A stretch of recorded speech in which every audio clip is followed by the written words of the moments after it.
Bismillahirrahmanirrahim. Rabbi shrah li sadri wa yassir li amri wahlul 'uqdatam min lisani yafqahu qawli. Assalamualaikum warahmatullahi wabarakatuh. Alhamdulillah. Alhamdulillahirabbil alamin wa bihi nasta'in wa ala umuri dunya waddin.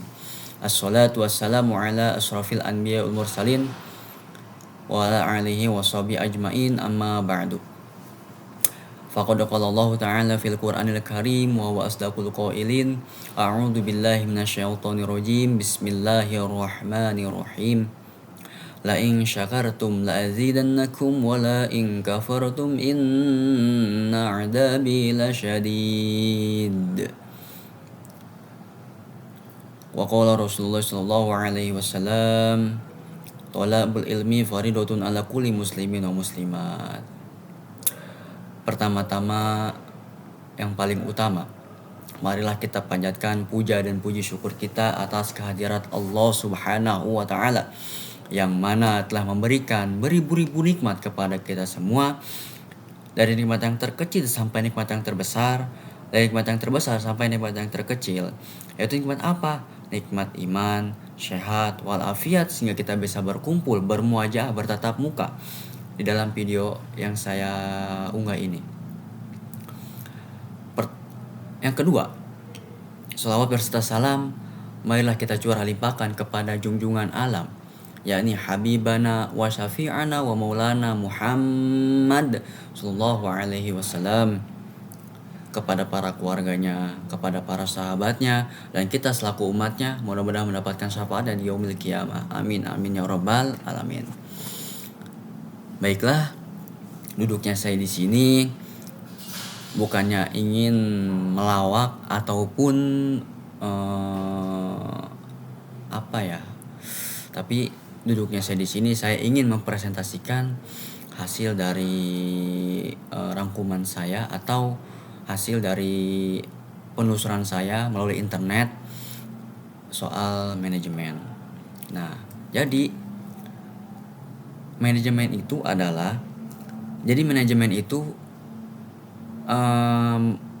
banyak para ahli-ahli yang menjelaskan.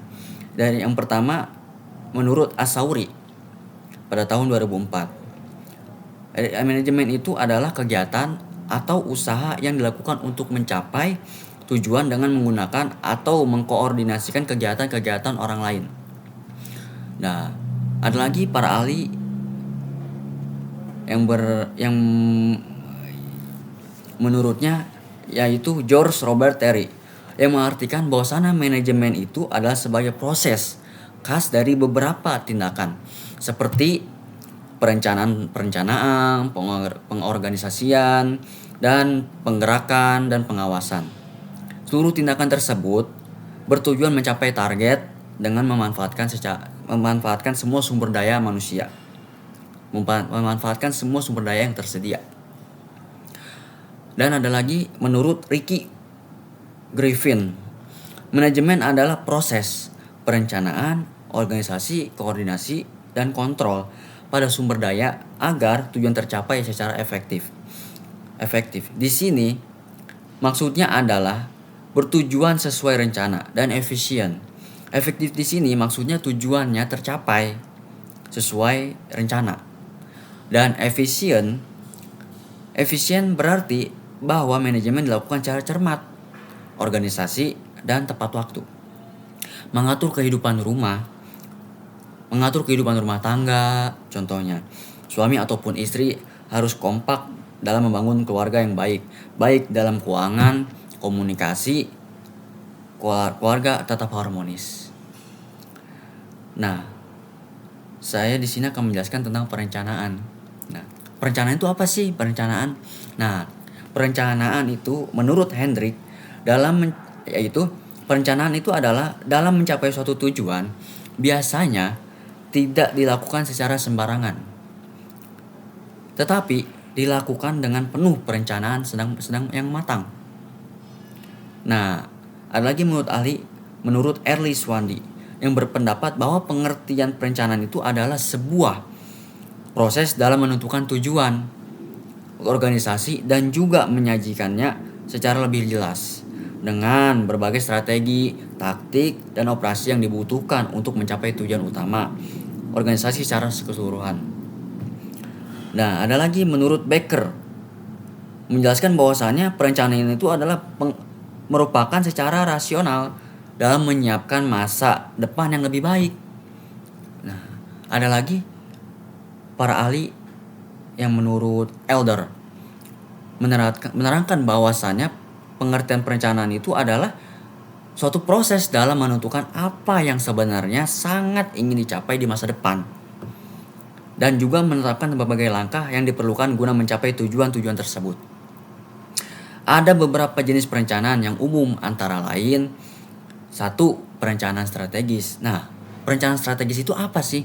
Nah, di sini jelaskan perencanaan strategis itu merupakan jenis perencanaan yang mengidentifikasi tujuan jangka panjang dan mengembangkan strategi untuk mencapainya. Nah, perencanaan strategis adalah proses yang digunakan oleh sebuah perusahaan atau organisasi untuk menentukan arah yang akan diambil dan tujuan yang ingin dicapai dalam jangka waktu tertentu. Terus yang keduanya perencanaan teknis. Perencanaan taktis. Salah. Perencanaan taktis merupakan jenis perencanaan yang lebih rinci dan mencakup langkah-langkah yang harus dilakukan untuk mencapai tujuan yang telah ditetapkan dalam perencanaan strategis. Perencanaan taktis adalah proses yang digunakan oleh sebuah perusahaan atau organisasi untuk mengembangkan rencana yang lebih rinci untuk mencapai tujuan yang telah ditetapkan dalam perencanaan strategis. Yang ketiga, perencanaan operasional. Nah, perencanaan operasional itu merupakan jenis perencanaan yang mencakup langkah-langkah yang harus dilakukan secara rinci juga untuk menjalankan kegiatan harian dan mencapai tujuan jangka pendek. Perencanaan operasional ada proses menentukan bagaimana suatu organisasi atau perusahaan akan mencapai tujuannya dengan cara efektif dan efisien. Nah, yang keempat, perencanaan proyek. Nah, perencanaan proyek itu apa? Nah, perencanaan proyek itu perencanaan proyek itu merupakan jenis perencanaan yang digunakan untuk mencapai tujuan dalam jangka waktu tertentu. Nah, contohnya seperti saya di Bina Marga. Saya sedang mengerjakan jalan di daerah Tiga Raksa. Nah, itu dikasih jangka waktu berapa hari, berapa bulan. Nah, sedangkan saya ada namanya pekerjaan, contohnya saya ada pekerjaan di salah satu Cisauk, yaitu pekerjaan pembangunan flyover Cisauk. Dia itu termasuknya anggaran yang sangat besar dan jangka waktunya panjang, mencapai 1 tahun, bahkan bisa lebih. Nah, itu seperti itu contohnya, seperti tadi saya. Nah, kalau untuk yang proyek tadi. Nah, kalau untuk yang kelima masih membahas tentang perencanaan. Nah, ini yang kelima, perencanaan soal keuangan. Nah, perencanaan keuangan itu adalah jenis perencanaan yang mencakup pengelolaan keuangan, termasuk anggaran, pengeluaran aset. Nah, contohnya seperti di sini juga ada Bina Marga juga di bagian keuangan. Nah, jadi di bagian keuangan itu mengatur keuangan untuk jalan, untuk beli aset atau untuk apapun. Jadi diatur oleh bagian keuangan itu di bagian di bawah. Jadi kita sebagai administrasi hanya membantu untuk mengatur mengatur administrasinya. Nah, yang keenam, perencanaan sumber daya manusia. Nah, perencanaan sumber manusia yaitu merupakan jenis perencanaan yang mencakup pengelolaan sumber daya manusia, termasuk rekrutmen. Nah, perencanaan sumber daya manusia adalah proses yang dilakukan oleh sebuah organisasi untuk memastikan bahwa mereka memiliki jumlah karyawan yang tepat dengan jumlah yang tepat dan kualifikasi yang sesuai untuk melakukan pekerjaan yang diperlukan untuk mencapai tujuan organisasi. Nah, Fungsi perencanaan itu apa sih? Nah, fungsi perencanaan itu adalah proses membuat rencana untuk mencapai tujuan tertentu. Nah, di sini ada beberapa proses atau fungsi untuk mencapai suatu perencanaan. Yang pertama, fungsinya ya, fungsi perencanaan itu ada tiga. Fungsi perencanaan itu ada tiga. Yang pertama, perencanaan. Perencanaan adalah proses berpikir yang sistematis dan terarah. Jadi proses perencanaan itu proses untuk kita berpikir secara sistematis dan terarah. Jadi teratur, tersusun dengan rapi. Nah, yang kedua, perencanaan merupakan alat untuk meminimalkan risiko dan ketidakpastian. Nah, jadi perencanaan itu mempunyai, jadi sebagai alat untuk kita punya pertimbangan dan punya risiko apabila suatu target itu tidak tercapai. Dan untuk ketidakpastian, pasti semuanya itu memiliki ketidakpastian ya. Dan untuk perencanaan yang ketiganya yaitu yang ketiganya perencanaan yaitu untuk mengoptimalkan sumber daya yang tersedia. Nah, contohnya seperti kita memanfaatkan, contohnya tadi dari anggaran pajak dari masyarakat kita pakai untuk membangun jalan, seperti itu. Jadi dari rakyat untuk rakyat, bukan dari rakyat untuk pemerintah, bukan. Seperti itu. Nah, ada lagi yang terakhir, perencanaan membutuhkan kita untuk membuat keputusan dan memilih antara berbagai opsi yang tersedia. Nah, jadi perencanaan itu membutuhkan kita untuk membuat keputusan. Jadi kita itu harus membuat keputusan antara yang baik atau tidak, seperti itu. Nah, saya akan menjelaskan, dan yang ketiganya saya akan menjelaskan soal organisasi. Nah, organisasi itu apa sih? Nah, istilah organisasi itu memiliki dua pengertian. Yaitu sebagai kata benda organization,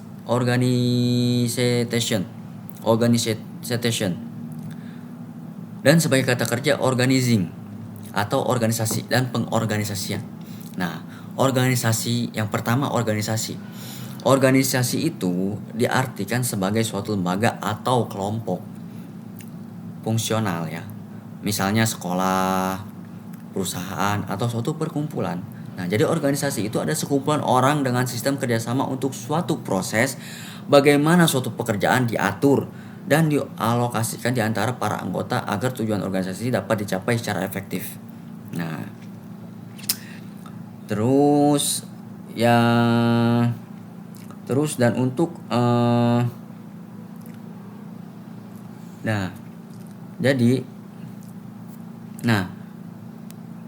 dalam sistem kerjasama itu diatur secara jelas siapa yang menjalankan nih.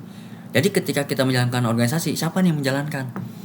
Pasti kita mempunyai struktur, ketua, wakil, bendahara, sekretaris, seperti itu. Ketua yang memerintahkan wakil memerintahkan kepada sekretaris memerintahkan bendahara, seperti itu. Bendahara yang mengatur keuangan, sekretaris yang mengatur untuk memerintahkan mengatur jadwal lah, itu seperti itu. Nah, saya di sini juga akan menjelaskan tentang actuating. Actuating itu apa sih? Maksud actuating tuh? Nah, actuating itu adalah pengarahan atau penggerakan. Nah, actuating itu adalah membangkitkan atau mendorong semua anggota kelompok agar supaya berkehendak dan berusaha dengan kerja keras agar mencapai tujuan dengan ikhlas, serta serasi dengan perencanaan dan usaha-usaha pengorganisasian dan pihak pimpinan. Nah, jadi actuating itu, jadi kita itu mendorong nih.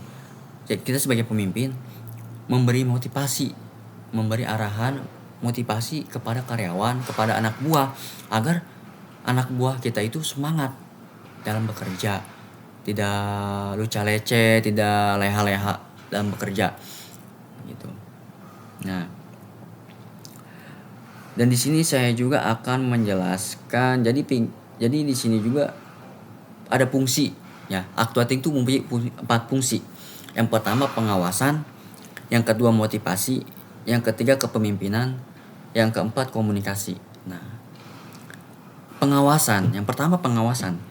Pengawasan juga bisa disebut sebagai supervisi. Yang terdiri dari dua kata, super dan visi. Super berarti di atas dan visi berarti mengawasi karyawan di tempat kerja. Yang kedua motivasi. Motivasi itu berasal dari kata Latin movere, yang berarti menggerakkan. Nah, jadi kalau kita memberikan kata motivasi kepada karyawan, kan seolah-olah karyawan itu semangat, berarti bos kita itu perhatian, seperti itu. Dan yang ketiganya kepemimpinan nih, fungsi dari utama dari actuating itu yang ketiganya kepemimpinan. Nah, proses mempengaruhi perilaku orang menuju pencapaian tujuan organisasi dikenal sebagai kepemimpinan. Nah, kepemimpinan itu stylenya, gaya dia sebagai kepemimpinan seperti apa, entah itu galak, tegas, baik, ramah, atau seperti apa. Kan setiap orang tuh berbeda-beda, ada yang galak, tegas, seperti itu. Nah, yang terakhir komunikasi. Istilah komunikasi itu adalah berasal dari kata Latin komunis, yang berarti umum. Nah, maksudnya itu menjadikan pengertian dari bersama. Nah, proses pertukaran ide, pandangan dan secara pandangan, fakta, perasaan dan lain-lain antara dua orang atau lebih dikenal sebagai komunikasi. Nah, jadi kita harus komunikasi sebagai pimpinan dan karyawan juga. Jadi saling komunikasi. Jadi karyawan sana ada argumen atau apa, kita saling komunikasi. Seperti itu. Nah, terus yang terakhir tentang controlling. Nah, controlling itu adalah proses yang menentukan pekerjaan, pelaksanaan dan perbaikan. Tapi di sini ada menurut ahli yang menjelaskan controlling itu adalah ada proses melalui manajer berusaha memperoleh keyakinan bahwa kegiatan yang dilakukan sesuai dengan perencanaannya. Nah, ada lagi kata George Terry, controlling itu adalah proses mendeterminasi apa yang telah dilakukan atau dilaksanakan. Maksudnya mengevaluasi prestasi pekerja dan apabila perlu menerapkan tindakan-tindakan korektif sehingga hasil pekerjaan sesuai dengan rencana yang telah ditetapkan. Nah, ada lagi menurut Soekarno, Kak. Pengawasan atau controlling adalah suatu proses yang menentukan mengenai apa yang harus dikerjakan. Supaya apa yang diselenggarakan dapat sejalan sesuai dengan rencananya. Nah, dan controlling juga mempunyai fungsi 6. Ada 6 fungsi dari controlling. Yang pertama, fungsi controlling adalah mengevaluasi keberhasilan. Jadi fungsi controlling ini yang perlu dipahami dari Ernie dan Saifullah serta Maringan. Nah, menurut ahli, yang pertama itu fungsi controlling adalah mengevaluasi keberhasilan dan pencapaian tujuan dan juga target sesuai dengan indikator yang ditetapkan. Yang kedua, fungsi controlling adalah mengambil langkah klarifikasi dan koreksi terhadap penyimpanan yang bisa saja ditemukan. Yang ketiga, fungsi controlling adalah menjalankan berbagai alternatif solusi terhadap berbagai masalah yang berhubungan dengan pencapaian tujuan perusahaan. Yang keempat, fungsi controlling adalah mempertebal rasa tanggung jawab terhadap pejabat yang diberi tugas dan wewenang dalam menjalankan pekerjaan. Yang kelima, fungsi controlling adalah mendidik para pejabat supaya mereka menjalankan pekerjaan sesuai dengan prosedur yang sudah ditentukan. Yang keenam, fungsi controlling adalah untuk mencegah terjadinya penyimpangan atau penyelewengan, kelalaian dan kelemahan supaya tidak terjadi kerugian yang tidak diinginkan. Ya, itu saja yang bisa saya sampaikan. Kurang lebihnya saya mohon maaf apabila presentasi yang saya sampaikan masih ada kesalahan ataupun kekurangan, mohon dimaafkan. Karena kesempurnaan itu datangnya dari Tuhan, kesalahan itu datangnya dari setan, dan kita hanyalah korban. Dan ingat, kesempurnaan itu adalah dulu antara kamu dan dia yang pernah dulunya bersama. Sekian dari saya. Apabila ada kata-kata yang tidak pantas diucapkan atau yang tidak enak, mohon dimaafkan karena saya masih dalam tahap belajar. Sekian, terima kasih. Aku yang sudah membuatmu pulih tapi malah dia yang kau pilih. Wabillahi taufiq wal hidayah. Wassalamualaikum warahmatullahi wabarakatuh. Sekian, terima kasih.